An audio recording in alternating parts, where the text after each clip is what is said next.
Begal sadis yang sering beroperasi di wilayah Tanjung Priok, Jakarta Utara ditangkap polisi.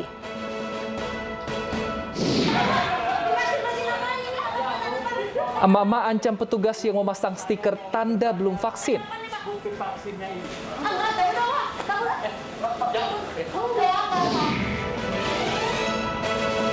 Meski PPKM level 4 belum dicabut, warga antusias berolahraga di GBK Senayan.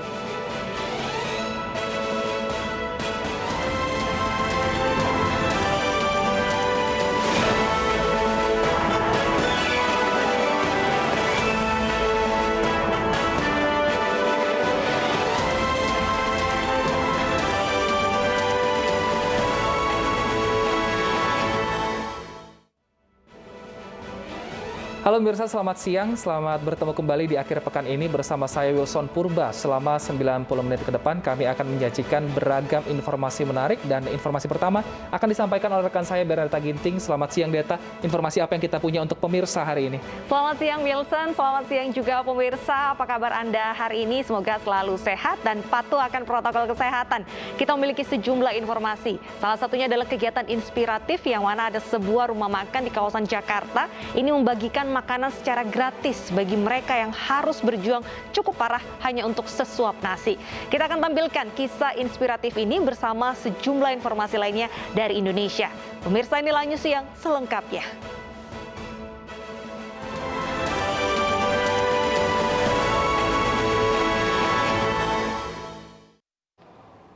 Sebelumnya kita awali informasi dari begal sadis yang sering beroperasi di wilayah Tanjung Priok, Jakarta Utara ditangkap polisi. Saat beraksi, pelaku tega menyerang dan melukai korbannya menggunakan kapak.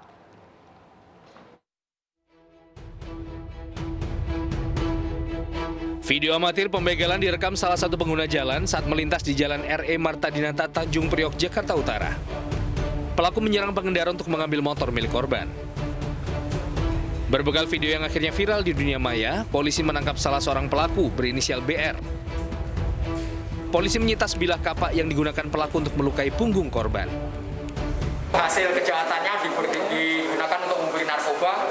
Kemudian pada saat selesai kita tangkap, yang bersangkutan ini atau tersangka ini kita cek dan ternyata positif konsumsi narkoba jenis sabu. Dari pengakuan pelaku, selain untuk membeli narkoba, uang hasil kejahatan begal juga digunakan untuk berjudi. Main warnet. Judi online. Hah? Iya. Judi online. Iya, Pak. Hingga kini polisi masih mengejar satu pelaku lainnya dan tersangka terancam hukuman hingga 12 tahun penjara. Dari Jakarta, Fedra Kurniawan, iNews melaporkan.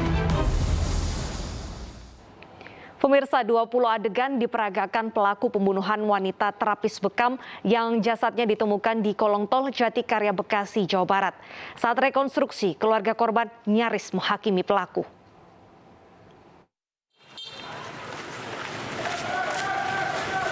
Tak kuasa menahan emosi, keluarga korban pembunuhan menghakimi pelaku saat digelandang polisi untuk menjalani rekonstruksi di bawah kolong tol Jatikarya, Bekasi, Jawa Barat.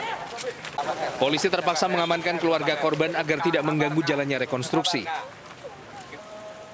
Tersangka memperagakan 20 adegan pembunuhan di lokasi kejadian dan di Polda Metro Jaya. Dari rekonstruksi terungkap, pelaku mencekik dan membekap korban hingga tewas. Pelaku lantas mengubur jasad korban di lokasi kejadian, tetapi tangan korban belum sepenuhnya terkubur. Pelaku pun mengaku membunuh korban karena menolak diajak nikah. Sakit hati dari tersangka juga. Pengakuan dari tersangka itu mau mengajak nikah ditolak sama yang bersangkutan, dalam hal ini korban, karena korban tahu yang bersangkutan ini sudah memiliki anak dan istri. Keluarga korban berharap pelaku Muhammad Ali Al-Rashid alias Habib dihukum sesuai perbuatannya. Terlebih pelaku yang merupakan rekan kerja korban adalah seorang tokoh agama di tempat tinggalnya.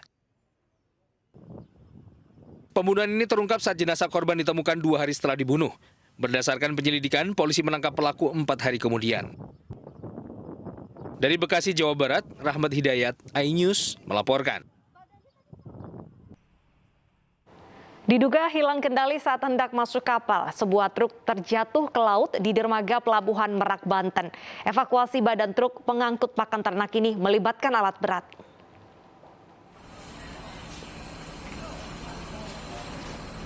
Dengan menggunakan alat berat, badan truk pengangkut pakan ternak yang tercebur di Dermaga 7 Pelabuhan Merak, Cilegon, Banten diangkat ke permukaan.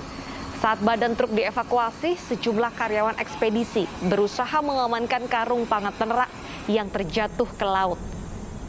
Diduga kecelakaan ini dipicu sopir kehilangan kendali saat truk akan memasuki kapal. Tak hanya truk, 2 motor juga terjatuh ke laut bersama truk pengangkut pakan ternak.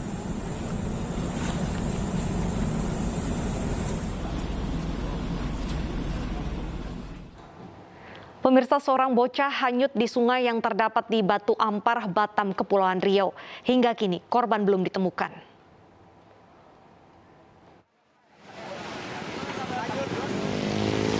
Sejumlah warga langsung menyebur ke sungai ketika mendengar suara minta tolong. Seorang bocah laki-laki dikabarkan hanyut di sungai yang ada di kawasan Bengkong Bengkel, Batu Ampar, Batam, Kepulauan Riau. Korban yang bernama Rizky diduga terpeleset ke dalam sungai. Derasnya air membuat korban hanyut. Kejadian ini masalahnya tadi hujan, banjir, anak ini main banjir, luncur di air, dan itu tiba-tiba abangnya teriak gitu. Abangnya teriak bahwasanya adiknya masuk dalam air.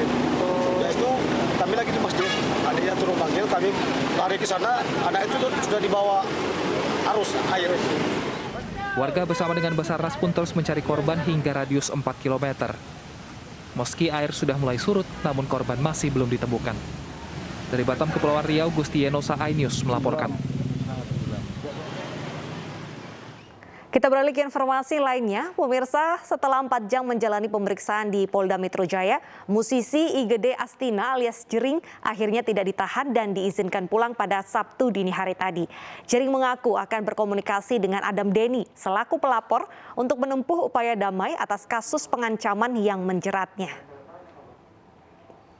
Didampingi istri dan tim kuasa hukum, musisi IGD Astina atau Jering keluar dari gedung Polda Metro Jaya jelang Sabtu dini hari.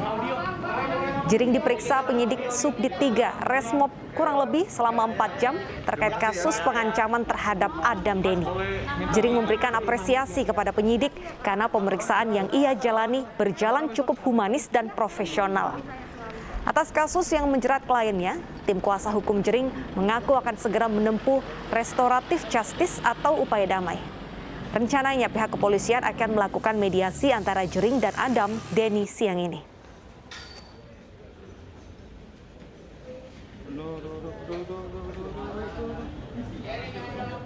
Resmob sudah melakukan tugasnya dengan sangat profesional dan sangat humanis memeriksa saya, dan tambahan dari pengacara saya. Kami tetap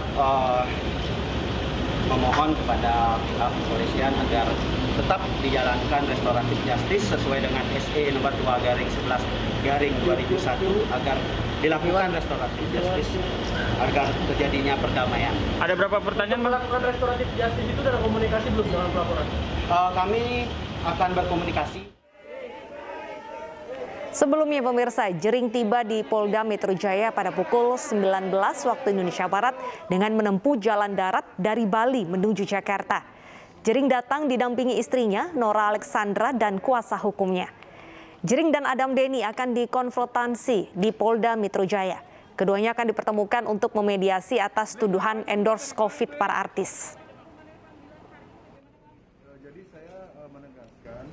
Malam ini saya tiba di Jakarta untuk memenuhi panggilan dari Pemirsa, untuk mengetahui bagaimana informasi terkini terkait pemeriksaan Jering atas kasus pengancaman yang ia lakukan, langsung saja kita bergabung bersama Baby Kristami dari Polda Metro Jaya. Selamat siang, Baby. Bagaimana dengan agenda pemeriksaan Jering hari ini? Selamat siang Deta dan juga pemirsa. Memang kasus perseteruan antara IGD Ari Astina atau yang kita sering sapa Jering selaku musisi Superman Is Dead dan juga Adam Denny ini masih terus berlanjut. Dan rencananya memang pada hari ini akan dilakukan proses mediasi untuk kedua belah pihak, baik itu pihak IGD Ari Astina dan juga Adam Denny. Dan selain itu untuk pemeriksaan dilakukan pada kemarin malam hari yang dimana pemeriksaan berjalan sekitar 3 sampai dengan 4 jam. Ada sekitar 18 butir pertanyaan yang diberikan oleh pihak kepolisian kepada ada Jering SID, dan setelah itu hasil dari pemeriksaan tadi malam ini akan diumumkan oleh pihak kepolisian pada siang hari nanti, yang rencananya press release akan dimulai pada sekitar pukul 12 siang. Kami akan terus memantau bagaimana perkembangan kasus perseteruan antara Adam Denny dan juga Jering ini, Deta.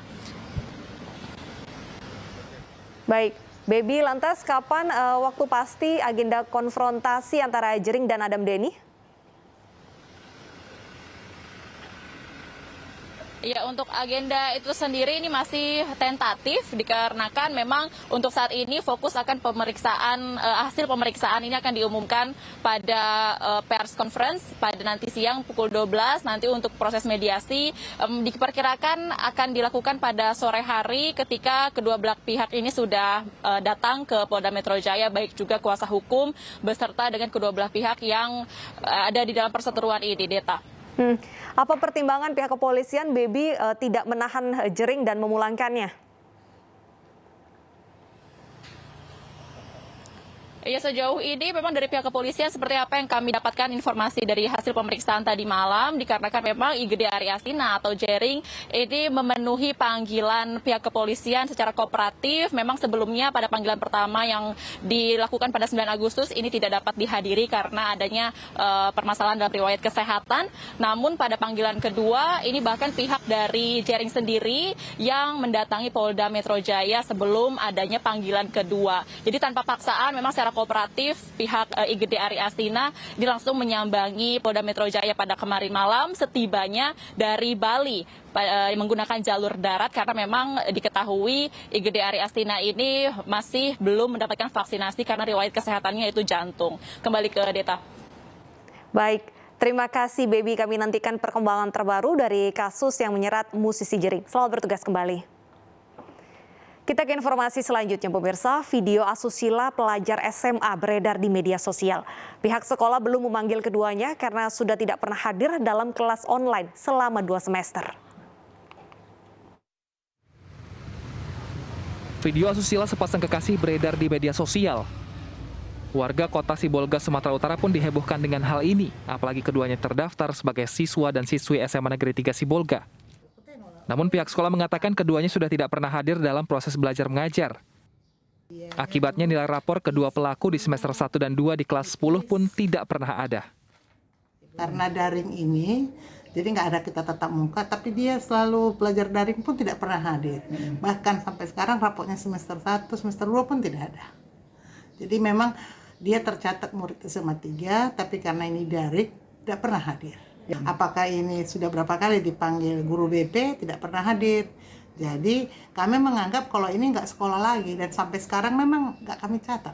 Tapi kami lihat di buku pertama pendaftaran dia ada nama dia.